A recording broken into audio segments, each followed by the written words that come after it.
Hi, it's Steve. Today we'd like to show you how to change the cold control in your refrigerator. It's a really easy job. Let me show you how we do it.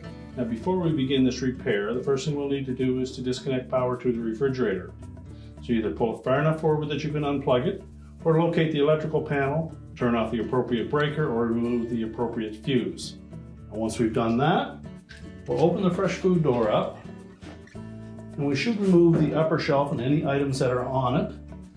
And then we'll remove that control housing, which is held in place with a single screw just at the center, right at the very back. So begin by removing that single screw.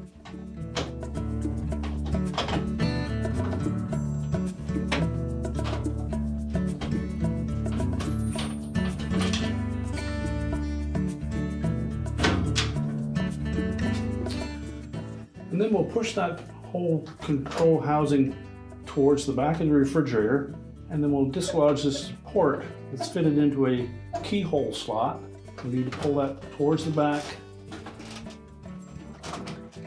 and then down, and then we can tilt that whole control housing away from the ceiling. That will disengage the two tabs at the very front. Now just let that housing hang down. We'll need to disconnect the wires to the emulsion heater,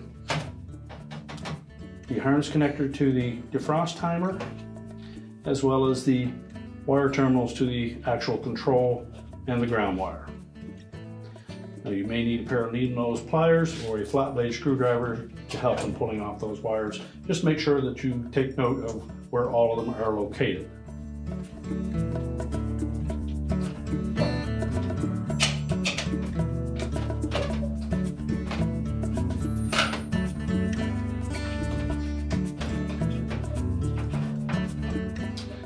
Now the harness connector for that defrost timer is usually on there very tight. So typically we would take a small flat blade screwdriver and go in and pry it away from the timer.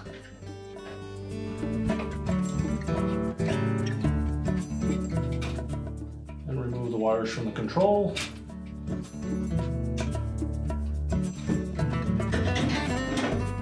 As well as our ground wire. And now we'll take that assembly and we'll change out the actual control. So we'll begin by turning the control housing upside down and then remove the control knob. Just pull it straight off of the shaft and the old control. And then remove the two mounting screws. And turn the control housing over. And then we'll pull the capillary tube completely out of the housing. We can then discard the old control. Now with the new control, you'll note that the capillary tube is somewhat shorter than the original.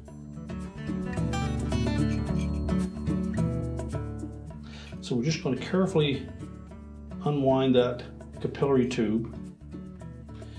We want to make sure that when we mount the control in the housing, that the capillary tube goes all the way to the back of that protective tube.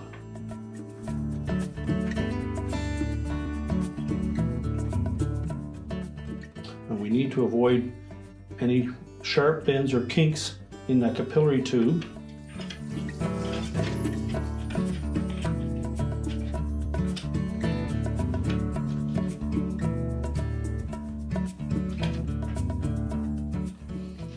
So once we have it lined up roughly, we're going to turn it over.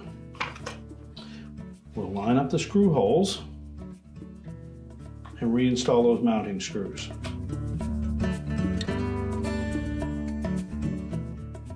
Tighten both of those securely. We'll replace the knob, and you'll take note that there is a large slot on one side and a narrow on the opposite side that will match up with the two tabs on the control itself. Press that firmly into place. Now we'll turn the control housing over again, and then we'll make sure that we have that capillary tube pushed firmly till it bottoms out in that protective tube. And now we're ready to put the whole assembly back into the refrigerator. So while supporting that housing, we'll begin by reinstalling all of the wires to the new control. And if any fit a little bit loose, take your needle nose pliers, just give them a little bit of a crimp.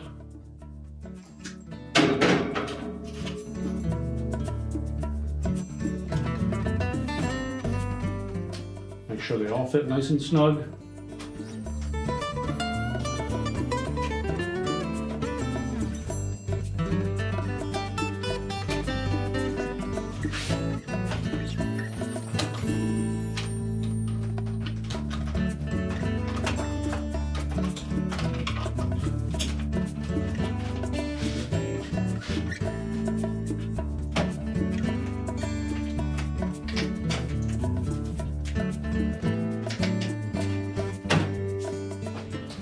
Now with all of our wires reattached, our next step will be to line up these two tabs on the front portion of that housing with the respective slots in the ceiling. At the same time, we'll go to the very back and line up that tube with the keyhole slot. Make sure it fits in, and then pull the whole housing towards us. Now with the housing pulled forward, we'll next reinstall that retaining screw.